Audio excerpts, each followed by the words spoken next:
atwaga tugende mu kigambo kyaffe. I want us to get into the word. Tulabe nga ate To see that tuwulira okuva eri Katonda. we hear from God. Olunaku lwa leero This day, nebaza Katonda I thank God. natampadde omwaganya guno He has given me this opportunity okubanga nyumira mu maaso go to stand before you okubaako bye tugabana ate. to share once again. Nteeseteese enjiri eno I prepared this message, tuteekateeka wiiki etandika. preparing us for the coming Ngenda week. kwogera ku kye bayita okusaba n'okusiiba. I'm going to speak about prayers Nina and ebintu bingi fasting. byenjagala nkubuulireko There are things I want to tell you about, tusobole okuba nga tunoonya Katonda n'omutima that we gwaffe can gwonna seek God with all our heart n'ebirowoozo byaffe byonna and all our minds, mu linnya lya Mukama waffe ani. in Jesus' name. Ensonga nyingi abantu bangi batuuka ne beetamwa okusaba n'okusiiba. Time comes and people get fed up of prayers and fasting. Abamu tebeetamwa bwetamwa kusiiba, To some don't just get fed up, naye abamu n'okusaba bakwetamwa. but even others get fed up of prayers. So njagala kukoonako bintu ebyo okusaba n'okusiiba I want to speak about prayers and fasting, nga nkubuulira lwaki tukikola telling you the main reason era as to why we lwaki do so, kyetaagisa mu bulamu bwaffe. and why is it so that it is needed in our Mukama lives. yeebazibwe. Hallelujah. Obulamu bwaffe Our lives tebulina kwawukana na kusaba na kusiiba. shouldn't get separated from prayers and fasting. Amiina. Ng'oggyeko Apart bwe from, tunalaba abantu abamu nti banoonya Katonda oba bamusaba kubanga balina kye bamwetaaza. some other people look for God or seek God because Naye they waliwo need ensonga something. enkulu ennyo. There is one major issue, Ensonga okuba nga tukwatagana ne Mukama. or the main reason why we get in Katonda touch with God. akwagala. God loves you. Akwagala n'okusinga gwe He bw'omwagala. loves you more than the way you love Him. Era ensonga etunoonyesa Mukama. And the main reason why Era we ensonga seek God, etuteeka mu kusaba. the main reason why we get Si bino into ebintu ebiri prayers, material. not these material things. No. Nedda. Ebyo si bye tulina okuba nga tukulembeza mu maaso ga We Mukama. shouldn't put them first before Era God. nze bye nabirekeraawo ndowooza omwaka oba gwa 2 emeka It sikyajjukira. was around 2000 there. Nze nalekeraawo okusaba Mukama nti njagala nyumba, njagala mmotoka, I stopped njagala asking for such amazima. things. Kino nkubuulira amazima. I'm telling you the Buli truth. kaseera njagala nnyo nkwatagane ne Katonda. I want to get connected Mukama to kiki God. kyonjagaza. What exactly Kubanga do buli you lw'obeera need ne Katonda When you have God, otuuka awo waakwagala. you reach where you want Him. Bino ebirala bikozesebwa These are just tasobola gaana materials. bikuwa. You Nga bwe cannot tunalaba ebyawandiikibwa We are going to see mu linnya lya scriptures Mukama waffe ani. in Jesus' name. Ensonga enkulu gye nja okusooka nayo The main reason nti tunoonya Katonda we seek God, okusookera ddala n'okusiiba number one, buli as we tubeera pray mu and fast, kaseera akazibu. whenever we are in a crisis. Amiina. Ng'olina akaseera akazibu k'oyitamu, You could be in a crisis. oba olindiridde Katonda, You could be waiting upon oba God. olina okuddibwamu kweyagala Katonda You akuddemu. could be waiting for the answer from God. Amiina. Kitutwala okubeera mu maaso ga Katonda. It takes us to get into Ne the presence of weeyawulako. God. You separate yourself. Okusaba n'okusiiba Prayers and kuba fasting, kwewaayo eri Katonda. it is a total Osobola surrender okuba to nga God, otuukawo Katonda waakwagala. that you can reach where God Asobole wants okulaba you nti to make omwana wange reach. ono asembedde wendi. That He sees that my Ayagala child has reached kuwulira where gye I am. He wants to hear ayagala from okuwulira me. kikyanjagaza. He wants to Kati hear tulina from embeera me. nnyingi There are many reasons ng'amazima zitufudde ebizibu mu bulamu. which make us actually a problem in life. Amiina. Waliwo abantu bangi basiiba There are many people fast. nga basiiba mu buli kitaliimu. They just fast in whatever comes on their way. Teyalidde kyaggulo n'ayingira mu kusiiba. They not eat supper, gets into fasting. Simanyi njagala gula saati n'ayingira mu kusiiba. I want to buy a shirt, he gets into N'ebyawandiikibwa si bwe fasting. byogera. The scriptures does not show that. Amiina. Okusiiba nga twagala kubeere okuli useful, If you want the fasting kube kwa olina mugaso, okubeera n'ebiruubirirwa. you must be with the purpose Era or bwe the tujja okulaba mu objectives. maaso awo. Then we are going to see Mukama such. yebazibwe. Hallelujah. Okusiiba bw'otandika okusiiba aimlessly, When you begin to okusiba okwo kutaliiko biruubirirwa, kitegeeza you will not receive the results. it means tojja kufuna biva mu kusiiba. Kifuuka ekintu ekiri awo. It becomes like a ritual. Nze nabeereranga mu ddiini twabeeranga n'ebintu bye twakolanga Whenever we could be in the region, we could do ng'otuuka some things. n'obimanyiira. We could reach a moment you get used. Amiina. Bw'otuuka n'obimanyiira Get used. nga byafuuka luyimba ku bulamu. They became, a Infact song. ekintu kasita kifuuka eddiini mu bulamu bwo If something becomes a kitandika religion, okuba nga tekikola. it doesn't work. Amiina. in any way. Matayo essula 17. Matthew chapter 17. Katandikira. Let's begin from there. Tandikira ku lunyiriri olw'14. Bwe baatuuka eri ekibiina, omuntu n'ajja gy'ali n'amufukaamirira ng'agamba nti, Mukama wange musaasire omwana wange kubanga agwa ensimbu zimubonyaabonya nnyo emirundi emingi ng'agwa mu muliro. Ono yali mulwadde wa nsimbu. Era emirundi mingi mu mazzi. Ne muleetera abayigirizwa abo ne batayinza kumuwonya.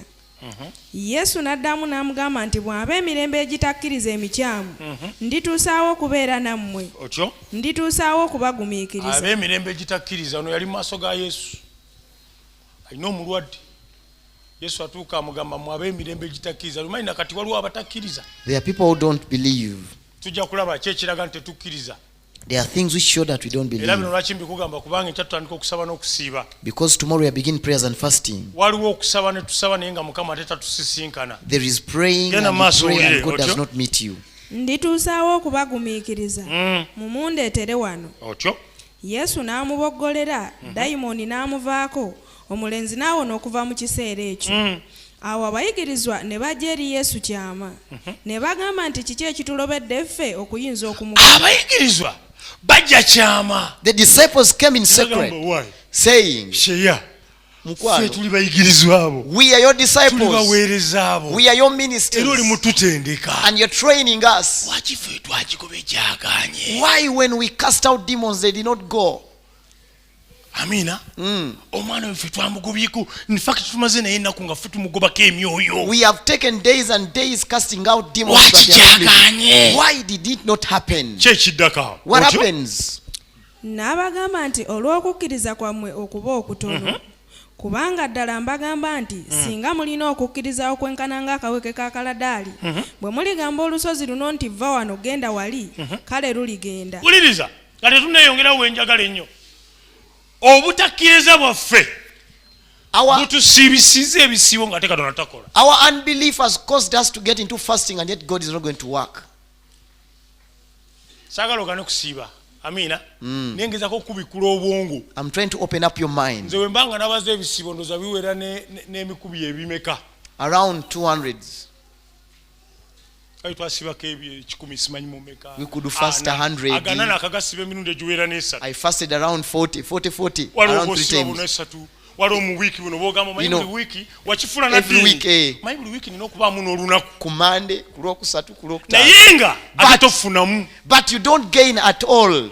Ngenda kukulaga. I'm going to show you. Yesu bano bamugamba. Jesus was telling him, lwaki, Ekisookera ddala the number one reason ku nsonga gye tugenda nti tunagituukako. on the issue we are going to see, Kubanga tunoonya Katonda nga tetulina kukkiriza. we seek God when we don't have faith.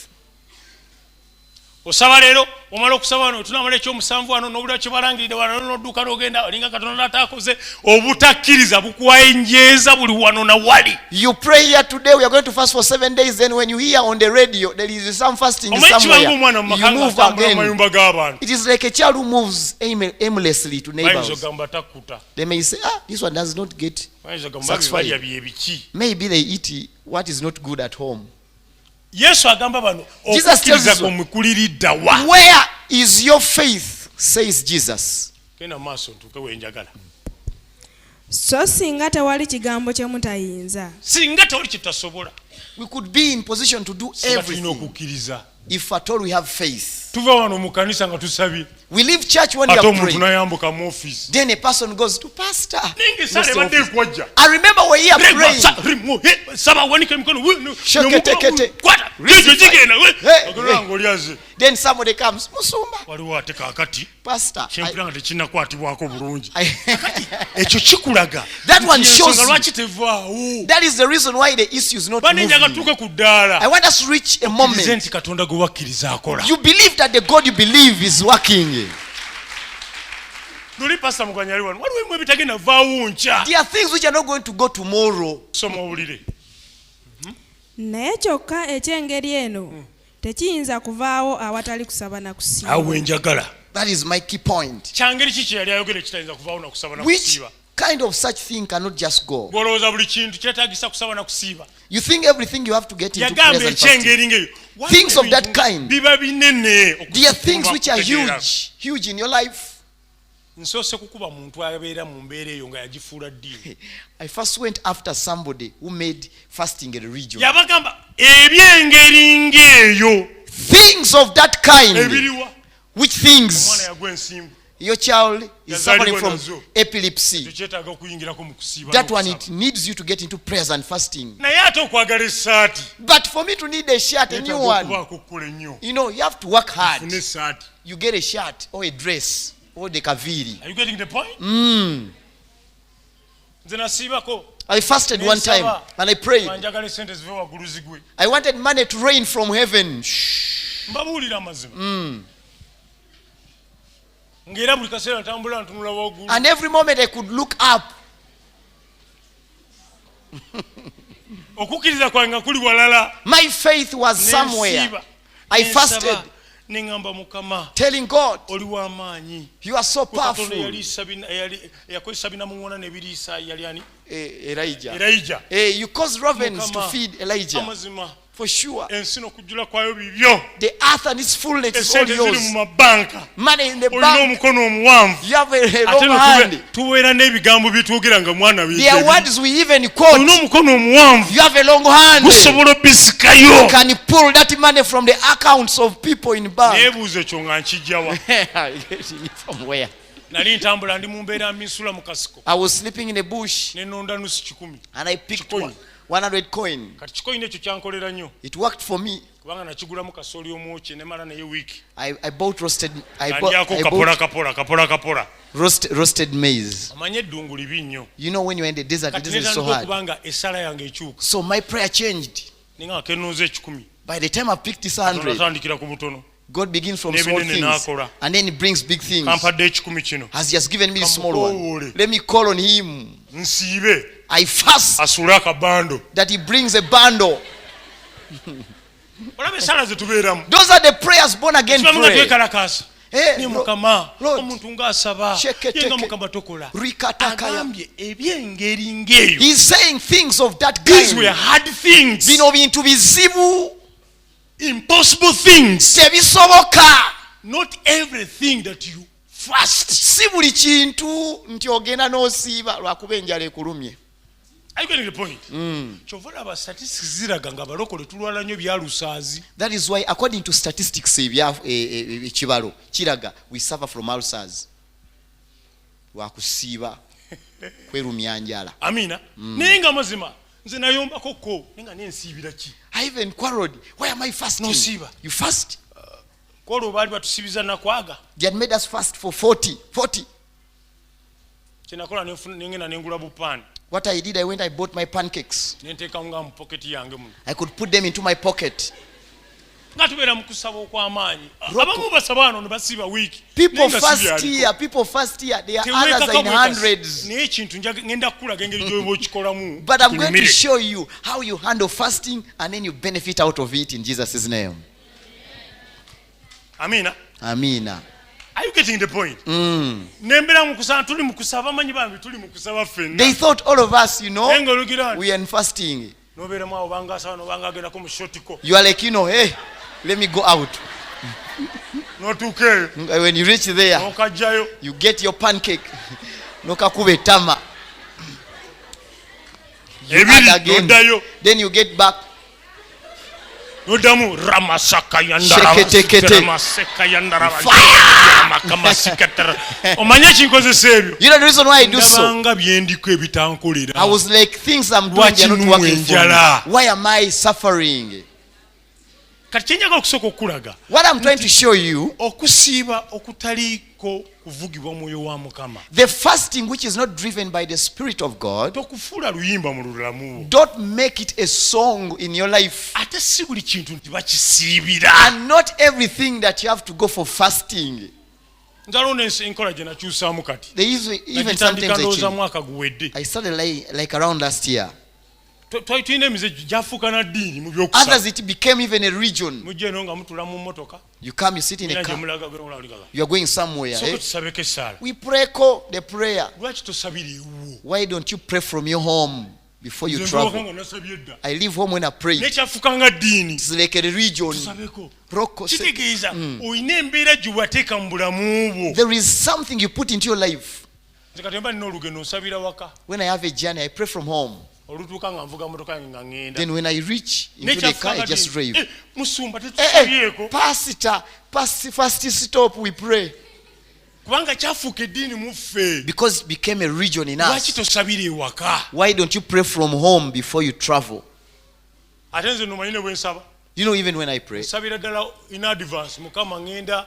I pray in Mbarara. advance. I'm going to Mbarara. Nsa bulungi ate onkomyewo na bulungi. Make me go well and I Kiseera get ne back weneerabira well. nga nkomawo. Even when I Nasabye forget, ki? I already prayed. That faith nesigala ng'entambuza. Okukkiriza okwo, it makes me kutambula.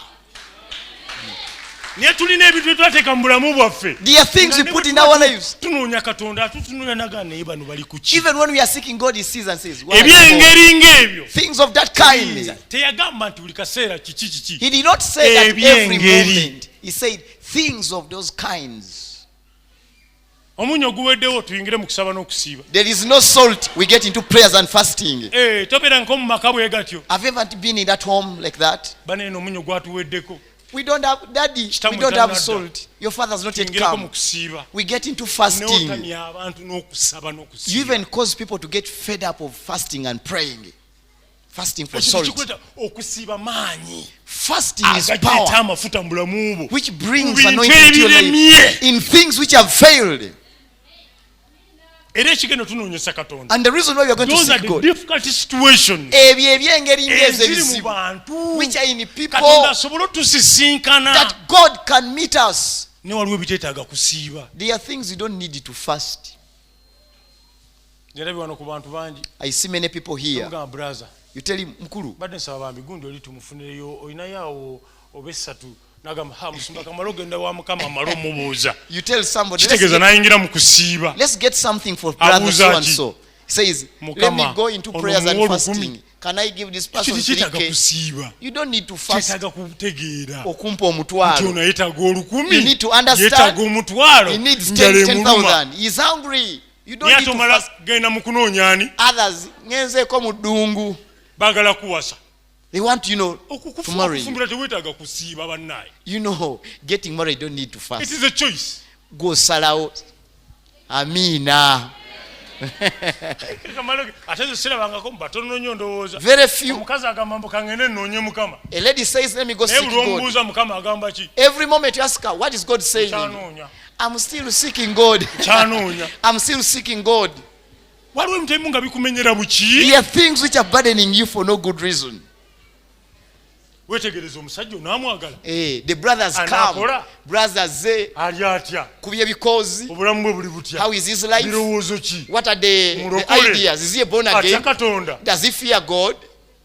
Ate akugambye Mukama anuŋŋamiza ku gwe. And Ate naawe he's telling you, otaabuuza. God has led me. You are also saying, "Boo." Wuliriza. Listen. Okubuuzabuuza. Asking it is Kikutwala ate true. kwerumya njala. But you don't actually reach the other moment, of taking days and days and become hungry. Nina bengezako okukubamu. Wiiki ejatandika okusaba n'okusiiba. By'otadde ku lisiti byonna biggyeeko. What you have put on the list, remove them. Tugenda kunoonya ani? We are going to seek God. Mukama. Hallelujah. Amina. So, we have to fellowship with God. Tulina okussa ekimu ne Mukama. Amina. Amina. That is the cure of anxiety. Wulira okwo kwe kuwonya okwo okwebyo by'otadde ku pressure ng'oyagala bijje. Na pressure era ogamba ne wiiki ejja biki tugenda mu Mukama. You have that pressure. Kijje kirina okujja Neetaaga sofa set mu nyumba. I need a sofa set. Ebyo tawanira bwereere Mukama ajja kuwa. You are wasting your time. God is going to give you a sofa set. Katonda ayagala bulamu bwo. God needs your life. Kambabuuza abantu abatali balokola abalina ebintu bo babijja watya. We are asking those people who are not born again, where do they get them from? Weetaaga nkolaganayo naani? You need to make up a relationship with God. Ebirala bijja kujja. Then the rest will Waliwo follow. ebimu nga weemenya. There are things born again, you are burdening yourself. Waliwo ebimu nga weemenya You abooluganda. are just burdening yourself. Ebyengeri ng'eyo. Things of those kinds, of Olina such okubuuza kinds. byebiriwa. Ask yourself, what are they? Wano baze kutandika kyo nti omwana yali agudde ensimbu. This child was suffering from Ekyo si epilepsy. kyakuzanya. That thing is Ogwo not of a tegwali joke. musujja. It was not malaria. Kubanga bisinga gwali musujja. If it was malaria, Baaliyenza eddagala ne bamuwa. they would give this Eno yali child, nsimbu. coatem and Ne anything. bano ne bagigoba. This was tried. Ekisooka ekyabalemesa butakkiriza. Number one, unbelief was there. Ekyokubiri. Point two, N'abagamba ku byengeri bwetyo. he told them things of those kinds. Ebimu tebivaawo watali kusaba nakola You ki? don't just go far, but you have to get into prayers and fasting. Naye oyagala gulanga tono n'osiiba. You want to buy Engato. land, you want to buy shoes, then you say, let me fastiko. Waliwo agamba nono ali mutukyankalanya. Somebody is saying, Pastor is confusing us. Tusiibe ebintu byaffe. Leave us with our fasting. Amina. Ninako owooluganda This one person, yabeerangawo ng'ayagala kuwasa. used to be there wanting to marry. Nambulirako. Came and told me, Pastor. Siwa wano. Not here. Nambulirako nti musumba. Came and told me, Pastor, I want to marry. Nalaba. You know, I spotted somebody. What is the reason why, you know? You know, Pastor, I'm still praying and fasting to see that the sister says yes. And I told him, asked him that, did you speak to her? You know, Pastor, you know, that's the reason why I'm in prayers and fasting, that she can accept amusibira. For the woman to say yes, you go for prayers and fasting. Do you pray and fast? Wanji? Hey, you gather yourself. No baby. Ask what? When he was in prayers and fasting, another brother went in.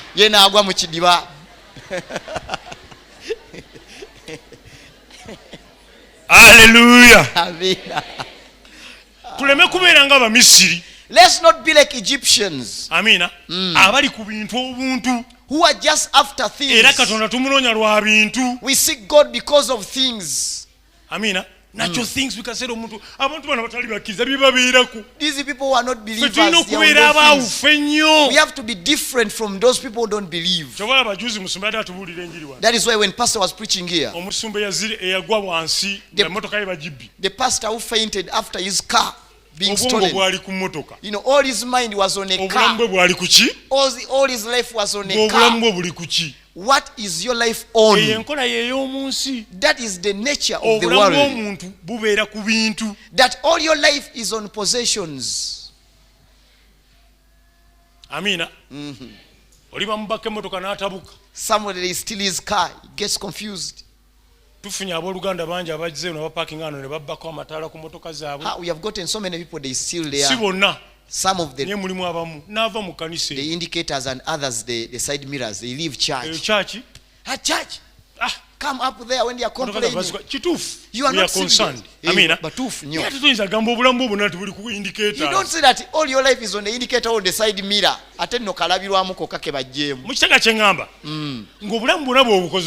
All your life you are worshiping into the car. You are worshiping that thing. Many come in seeking God. We are not worshiping God. We are worshiping what we want. If God does for me like this, if God gives me a husband, if God takes me abroad in Europe, if God makes me, you know,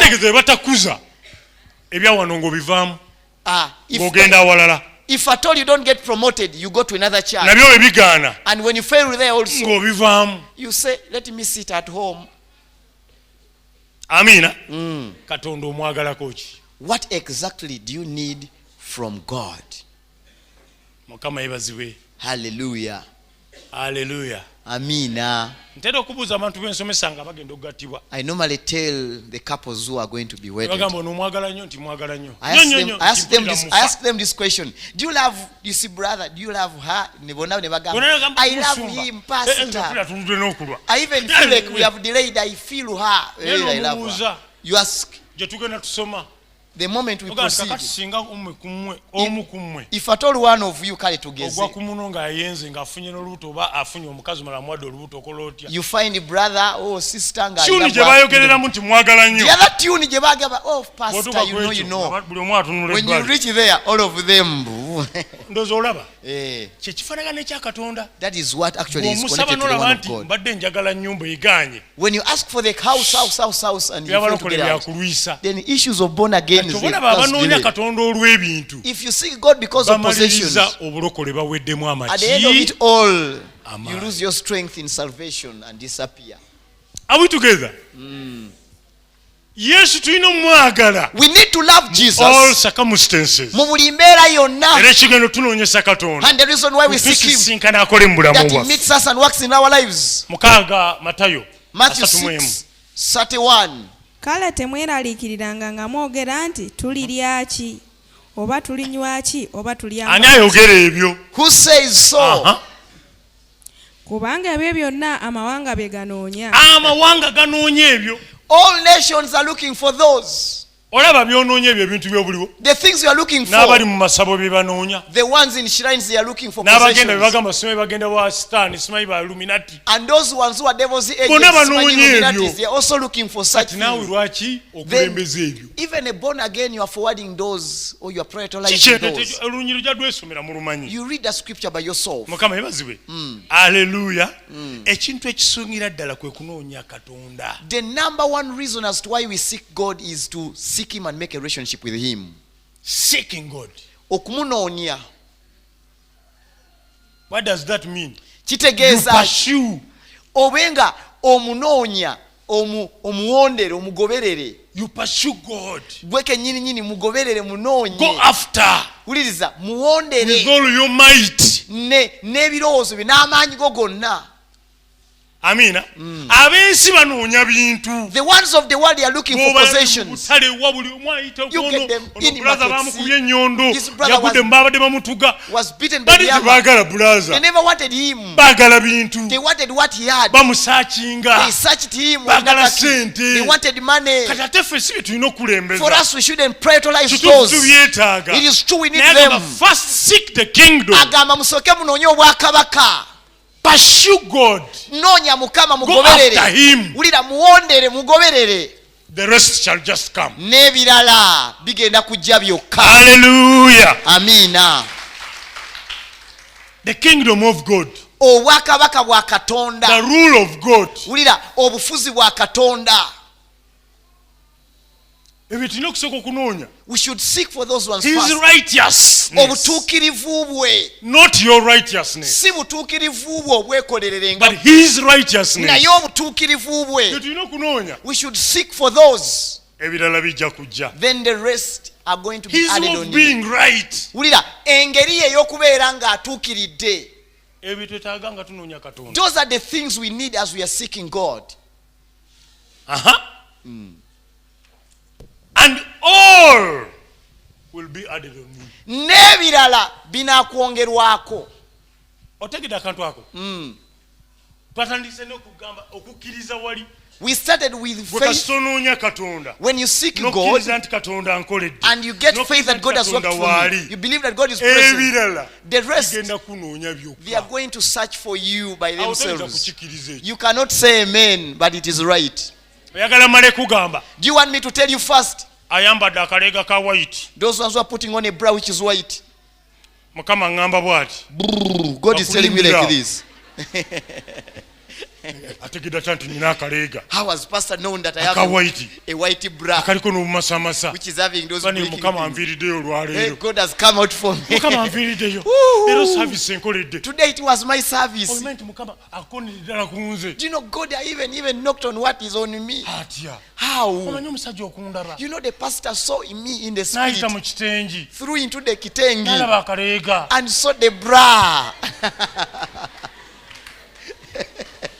Olw'okubanga okulembeza bintu. Because you prioritize the possessions. Kati oli mwangu wa kutomeza. Now it is very easy for you to be put astray.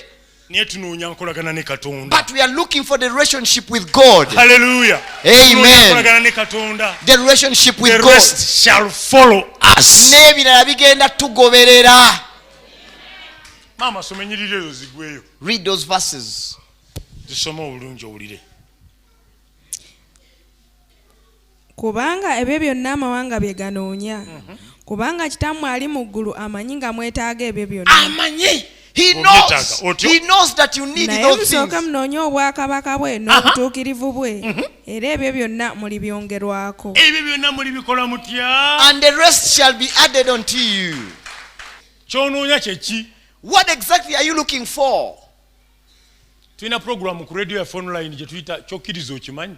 We have a program on online radio every Tuesday, sawa satu. Amina. Kyokkiriza okimanyi naye naye kati kankubuuze. Do you know what you believe? Kyonoonya okimanyi. Do you know what you are pursuing?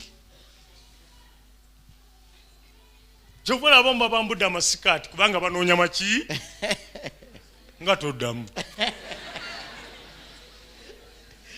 Kubanga kyakola ki? Because that is what the sisters are looking for.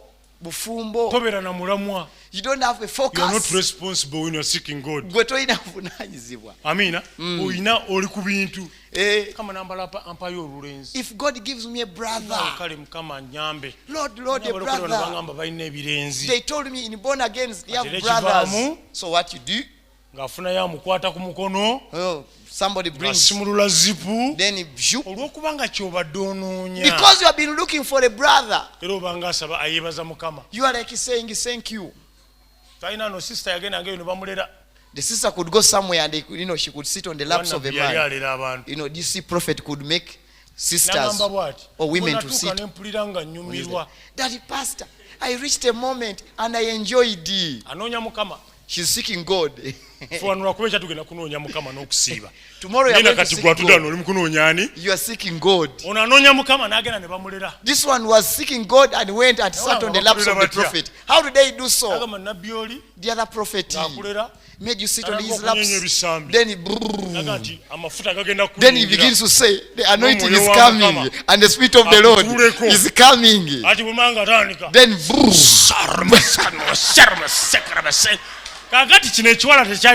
so the sister was senseless without sense. Say this sister had no sense. She did not know what they are doing to her.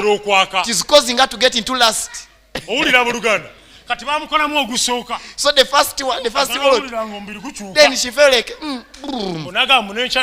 then the second day she went back. Then again the prophet did say, because she was looking for the brother. You want God to deliver you. Now why do you go to the prophet? It begins to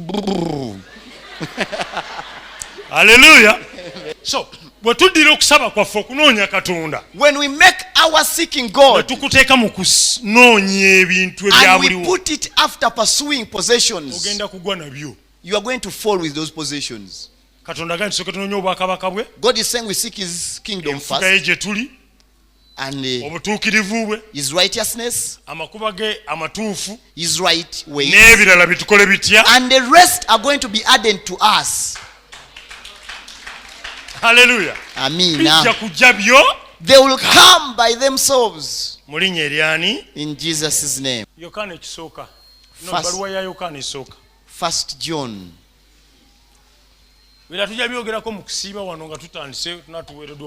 Tomorrow we are going to speak about such things when we are given the opportunity. But I'm preparing you. Not everything that you fast. We had the lady the other side, she could make us fast every morning.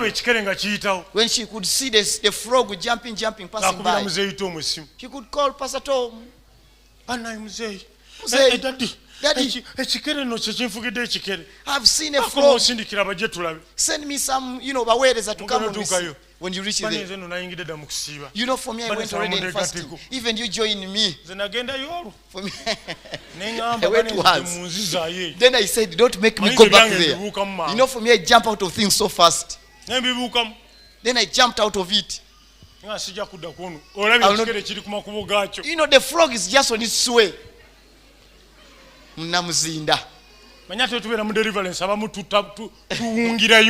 we get into deliverance, we begin. Where's the frog? I saw it jumping. Then we get into prayers and fasting.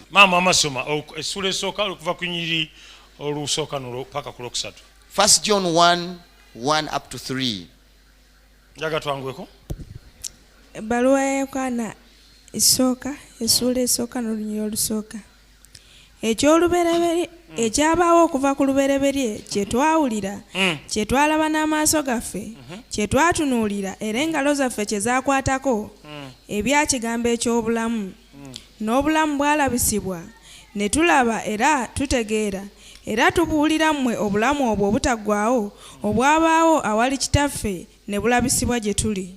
Kye twalaba ne tuwulira kye tubabuulira nammwe nammwe mulyoke musse ekimu naffe. Era naye okussa ekimu kwaffe kuli ne kitaffe era n'omwana we Yesu Kristo. eyo ye purpose esooka mu bulamu. That is our number one purpose. Katonda ayagala buli musajja na buli mukazi. God wants every man and woman. Ayagala enkolagana yaffe. He wants our relationship. Na yeffe enkolagana yaffe ne Katonda kumusaba buli kaseera bintu. Our fellowship with God, we go after him asking for possessions. N'omwana bw'ate wabeere waka akukoowa. Even when you have a child like manya that, omukoowa. or you get tired of a child every time begging. Si kye ky'abooluganda. Tetwagala kukolaganako naye bulungi. We don't want to relate with him well. Amina. Tetwagala kubeera kawunga oyita bulungi bwa Katonda kubeera mu bulamu bwo. Don't you want to be there and then you call out the goodness of the Lord into your life? Mukama yeebazibwe. Amina. Tunoonye Katonda okusookera ddala. Let us seek God. Tunoonye obwakabaka bwe. Our number one priority. N'ebirala binaakola bitya. And the rest shall be added unto you. Hamwina ne Saala. Others, you have even prayers. Ziri mu butabo. Written prayers. Amanyeno yava Nigeria. You know this prayer came from Nigeria. Prayer passport. Olabe no bw'ogisaba. You see when you pray this one. It downloads. No. Einengeri gye downloading. Toyina njawulo na mu Katolika ali ne Maria Mbikira. You don't have a difference between a Catholic who is the Hail Mary. Hallelujah. Mukitegera buluganda. Ola twalina musumba waffe musumba Winnie na akijjukira bulungi. Pastor Winnie remembers well. Bana yatusiibya gamba she yatusiibya. could make us fast. Yagenda njagala mutegere kye ngamba. I want you to understand what I'm saying. Yalina akazimba kalinga kasundu. She had something small like wano. Something small like a tumor, some small tumor. Omukyala wuliriza. This lady. Kazimbye. It swell.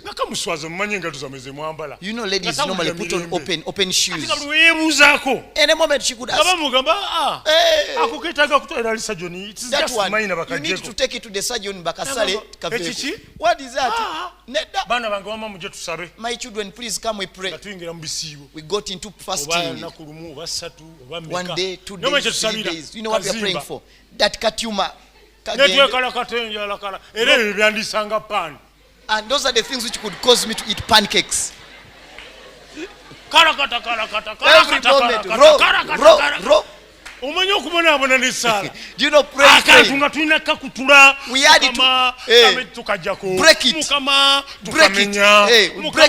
Father Lord, we pull it out. We uproot it. We're in fasting. Up to one time she went and spoke to them. What is it? What is that? As she was shaking, the other one and just chopped it off. But he spent and spent, days and days fasting for the tumor. What was it? It needed the hospital. Muntegeera kati kyentegeeza si buli kintu tulina okusaba n'osiba ojja kufiira na bwere. Not everything that ogende weekalamule roko rekeseke it has to go. Ekino kira ekigenda tulemesa okulaba Katonda ate. The other thing which is going to stop us not to see God ye motive save mbi is our motive. Endaba yaffe oyina endaba embi. James 4 Wiki tutandike nga abaluganda tuli bulungi ne Mukama. I want us to begin the week when we are well with God. Njagala tumalirize nya okuva ku nyolisooka. From verses 1 I want us to finish. Yakobo essula 4 olunyiriri olusooka. Entalo zivaawa n'okulwana kuvaawa mu mmwe. Si muno mu kwegomba kwammwe okulwana mu bitundu byammwe. Mwegomba so temulina. Mwegomba ate temulina. Mutta era mwegomba so temuyinza kufuna. Mulwana era mutabaala. Temulina aba. Temulina kubanga temukola ki? Temusaba mwegomba mutta ne temufuna. You admire. Temulina kubanga temukola ki? You lack because you don't pray. Ojja kwebuuza emyaka gy'omaze mu bulokole tosaba osaba. Ask yourself the times Bible tugambe tukola ki? Or the years you have spent in salvation. Why don't you pray? Genda maaso. Musaba ne mutaweebwa. Musaba ne mutaweebwa. You ask and you're not given. Kubanga musaba bubi. Kubanga musaba bubi. Mulyoke mubikoze okwegomba kwammwe. Ngamukola mutya? Mulyoke mubikoze okwegomba kwammwe. Mulyoke mubikoze okwegomba kwammwe. Because you ask wrongly that you can use them to finish or to work on your pleasures. Osaba bubi. You ask wrongly. Awo wali embaga. Tugenda mu nnaku 7. We are going into 7 days. We are going to seek God in prayers and fasting. But what we are praying for, is it right? You ask and you are not given because you pray or you ask wrongly. That is the issue. Amina. You ask wrongly and you don't find. Let us see the way we can ask rightly and then we get answers from God. To prayer. Hallelujah. Number one, you have to know what is the meaning of prayer, or what does it mean to pray. And why does he say when you pray wrongly? Why is he saying that we pray wrongly? You know, when you pray and you don't pray in the name of Jesus Christ, I want you to walk into that rightly. Most of the people ask Jesus, which is not right. We have to ask in the name of Jesus. Amina. Or through the name of Jesus. But number one, we have to pray through Christ Jesus. Through Christ Jesus. That our prayer can reach. It needs a person to grow or to mature spiritually. Then you stop asking. Yes, mpa. But we ask through the name of Jesus Christ. Amina. Amen. Yohana essula 16. John chapter 16. Yohana 16:23.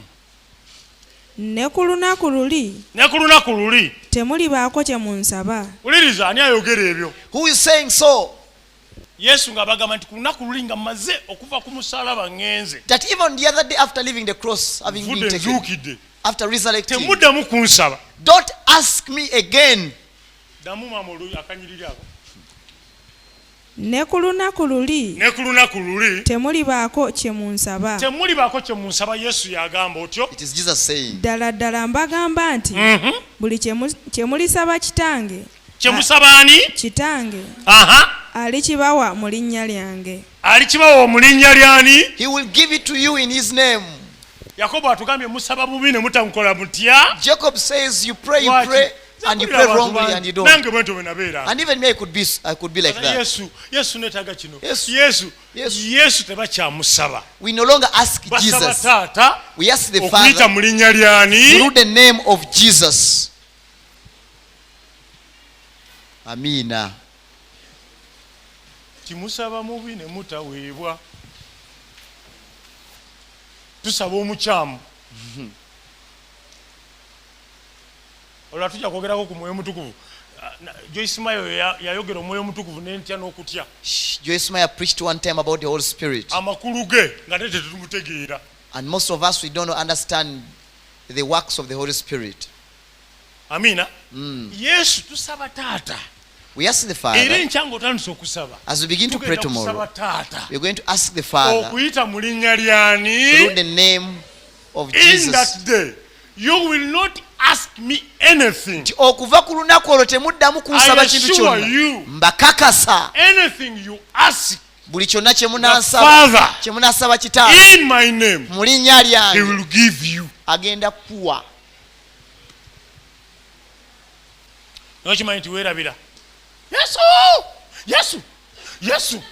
Yesu. Tata no mwerabira. You forget the Father, you call Jesus. Amina. Yakobo atugaye musaba bomwine mutekola mutya. Jacob says you ask but you ask wrongly and you are not given. Obubi bwe bumu ku obwo. Abefeso emu. Ephesians 1. Encha tusaba tugenda beerawo. Tomorrow beera mu nkole nnungamu. Tomorrow please come but you pray rightly in the right way. 15 16 and 15. Ephesians 1 15 16. Abefeso essula esooka olunyiriro 15. Bwe nawulira okukkiriza Mukama waffe Yesu okuli mu mmwe era kwe mulaga eri abatukuvu bonna kyenva sirekangayo kwebaza nga mboogerako mu kusaba kwange. genda maaso 16 olumaze yesu mietya kansome yange esula esooka chapter 1 15 15. Hallelujah. Aboluganda okunoonya Katonda, seeking God, olina okwegendeza enkola ya Katonda bw'ayagala ebintu bye. You must be so much concerned on how God wants his things.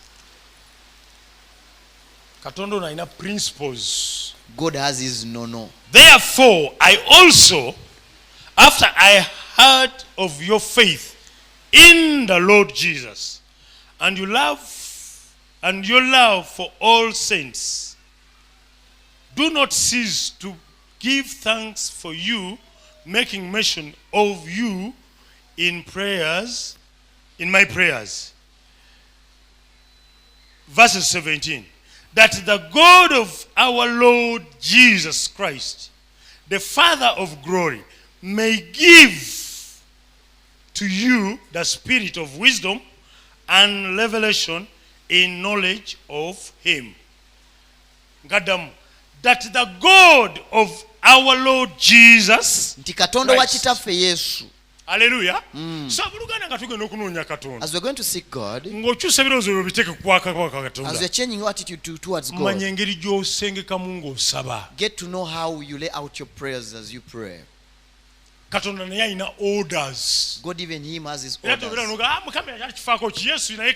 That even Jesus is God. You pray God in Jesus' mulinya. You ask wrongly and then you are not given. Hallelujah. The other key we have to follow. Don't ask Jesus, you ask the Lord. Pray your own prayers.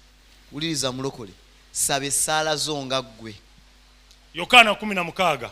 John 16. Ku lunaku luli mulisaba mu linnya lyange, so sibagamba nti ndibasabira eri Kitange. Ulira olina okusaba essaala zo. It is you to pray your prayers. Yesu agambye ataddamu owulire. Ono Yesu yayogera mwennyini. These are words of Jesus himself. Ku lunaku luli mulisaba mu linnya lyange. Mulisaba mu linnya lyange. So sibagamba nti ndibasabira eri Kitange. So sibagamba nga ndibasabira eri Kitange. I've not told you to ask for you. Pray your own prayers. Pray for you before my Father. Gwe kenyi gwe inokusaba essaala zo. Era bino obutabuta bw'obeeramu mbu nina essaala simanyi banjigiza ebyoli mu bibyo. Those prayers which are written down simanyi gira bwoti. Gw'omanya awakuluma, gw'omanya obwetaavu. It is you who knows your pain. Yesu agamba gwe saba mu linnya lyange. He's saying that ask in my name. Yes, sigenda nze kusabirayo. But I will not pray for you. Hallelujah. Yakutayo wetegereze ennyiriri ezo. Get back and study those verses. Enkya okusaba n'okusiiba. Tomorrow you begin praying and fasting. Nebeera ku mulamwa. Be focused. Mu linnya eryani? Oleme kwetamwa kye bayita okusaba n'okusiiba eri Katonda. That you may not get fed up of prayers and fasting. Mukama yeebazibwe. Hallelujah. Nga maliriza. As I'm finishing, waliwo enono ze tulina okutambulirako. There are principles we have to follow. Ng'oli mu kusaba ze nnyinza okubuulirako. I'm going to tell you about the ezo principles zikubeere mu bulamu bwo. to be in your life. Enono esooka. The number one principle. You should know that it's a personal prayer or agreement. Gwe kimanye nti kuno okusaba kwaggwe nga ggwe omuntu era eringa endagaano bakukkaanya nga ggwe. Mukama yeebazibwe. Bayibuli egamba mu Matayo tusomereko 18:19. Matthew 18:19. Chovala abamu oyagala nnyo okusabira naye waliwo ebigambo nga ggwe olina okwetuukirira. Some of you want to be prayed for, but it is you to reach there as you. Matayo 18:19. Nate mbagamba nti oba bannammwe babiri bwe beetabanga ku nsi buli kigambo kyonna kye balisaba kiribakolerwa Kitange ali mu ggulu. Owulira Katonda, it is a personal agreement. Ulira ene kubeera ebeera ndagaano yaffe wakati between you and God. Kyosaba ne Katonda akola atya. When you ask here, even God performs it. Let it be a principle in you. Tuembanzize mu maaso ga Katonda. When I come before nga ndi God, mu kumunoonya, as I'm seeking agenda kumpulira. He's going to hear me. Amina. Omu babiri oba basatu 2 or 3 kyemukiriziganyako neri nga kikola kitya what you agree upon nga kituusibwako. Ennono ey'okubiri, the second principle, you must have a specific desire. olina okubeera n'ekiruubirirwa ekyo. You don't pray generally. Tomala gasaba fwa. Amina. Kerebere kerebere kerebere kerebere kakakakaka. Zina sabanga nga golaba atambula ennyo gogoberera. When I could find people moving so much, I could follow those ones. Bwe ndaba akaba nani ntandika okunyiga amaaso nkaabeko. When I could see those ones weeping and crying, obeera mu bintu by'okuzanyirira. Yokaana, John, ebbaluwa ya Yokaana esooka 1 John 5:14. 5:15. You must have specific desire. Olina okubeera gwe n'ekyetaago kyo oba n'ekiruubirirwa kyo oba n'ekyo ky'oyaayaanira. Yokaana ekisooka sula 5 olunya olw'e14. Era buno bwe bugumu bwe tulina eri ye nti bwe tusaba ekintu nga bw'ayagala atuwulira. Owulira? Bwe tusaba eyegambye etya? Oyo oluzungu tuteeko tulabe. Bwe tusaba ekintu. Ddamu osome maama, ddamu osome. Era buno bwe bugumu bwe tulina eri ye nti bwe tusaba ekintu nga bw'ayagala atuwulira. Now this is the confidence we have before him. Whenever we ask anything according to his will, he hears us. According to his will. So you must be specific. Olina okubeera nga banyabo ne basebo nga oli mukalaativu ku nsonga. Tova ku mulamwa. Don't lose focus. Ayina sirimu mujje tusabe. Those ones who have HIV, and those ones who are negative, they also come. Doesn't know. Abagala obufumbo. Those who want marriage. And even a veteran also comes on.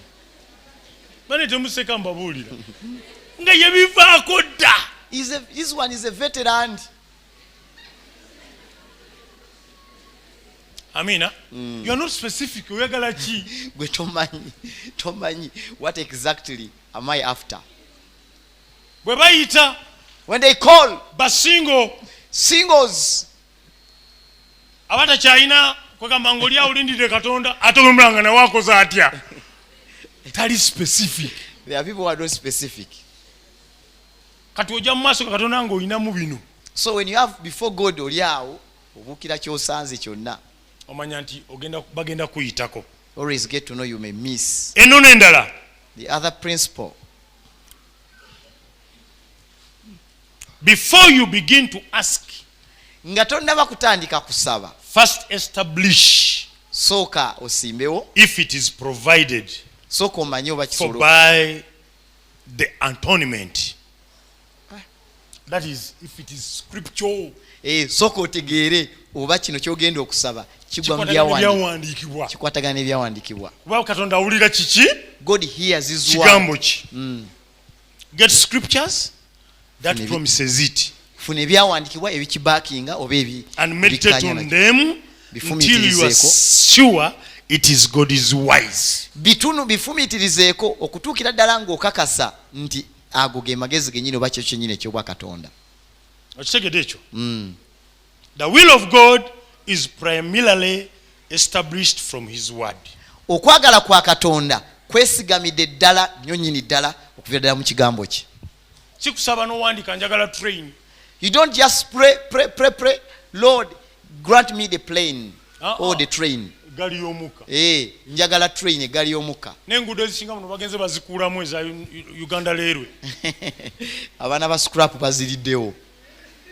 Chokoli n'ateeka mu Uganda njagala egali y'omukka. Somebody writes down, this year I want God to give me the train. Osaba ebitasoboka. Zinasaba Katonda asule ssente. I could pray that God to release money from heaven, which is impossible. They make money. Sente bakola nkole tezitonyanga nkuba. Maybe if somebody gives you the God cannot say, let me make the money rain like money, like rain. There's a woman who could make me pray in Mutundu. She was a single, but she could tell me, Pastor, pray for me in advance and I become pregnant. I asked her, are you having a husband? I have faith. I pray for you to become pregnant without a man.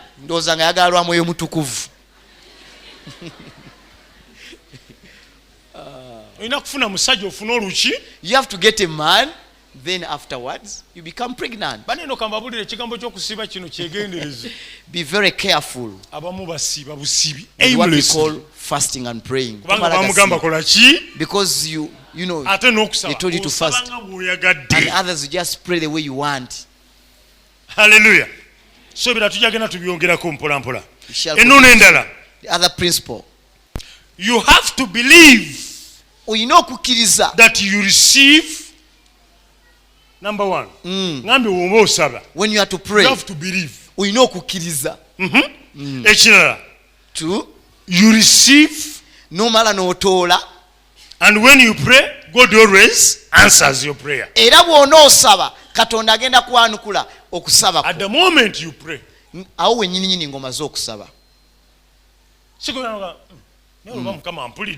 you just get there and guess. It is written, it is scripture, that when you pray, God answers prayers. Hallelujah. Pray, believe, receive.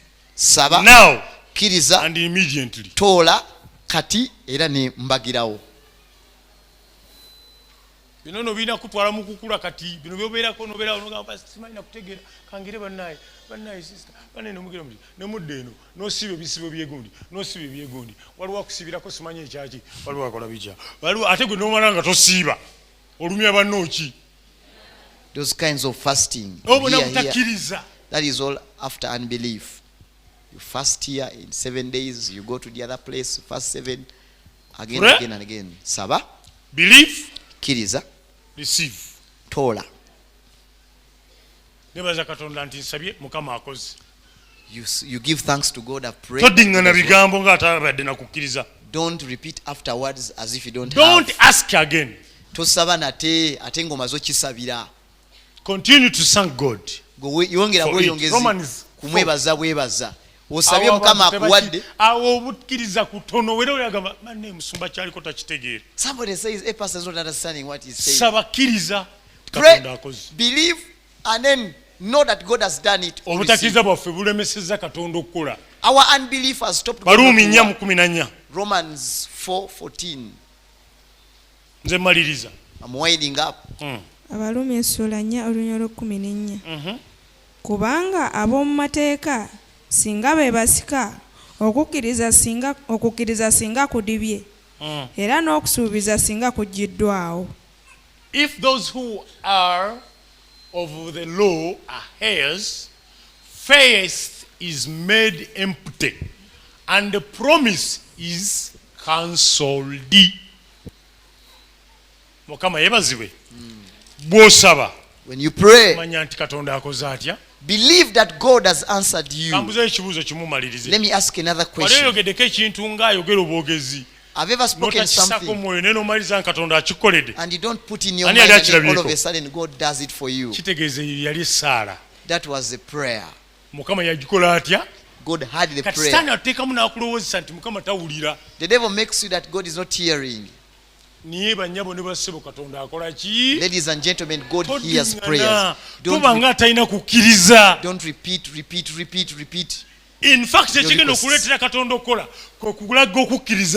what is going to cause God that is working? That is actually when you are showing up your faith. Let God help us that we finish the week well. You get your relationship with God. Seek His kingdom. And the rest are going to be added unto you. In Jesus' name. God is going to do for you great and mighty things. Hallelujah. Amen. This is the year for the working of God. The way you pray, it is very important. How do you pray?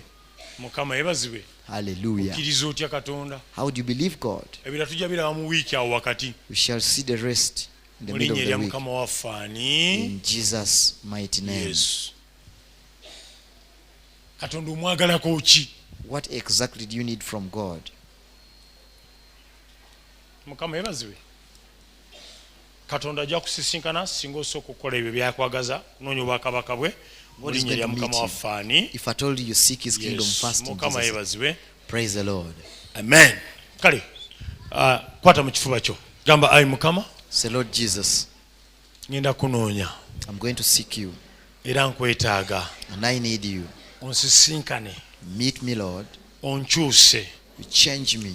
Onsembeza wooli. Draw me closer where you are. Onkolemu omulimu. Do a great work in me. Ku lw'ekyo ky'onneetaaza. Of what you need from me. Ayi Mukama. Lord, nina engeri gye nsabamu. there is a way I pray. Nina engeri gye nsiibamu. There is a way I fast. Mu linnya lya Yesu. Mu linnya lya Yesu. Nuŋŋamya.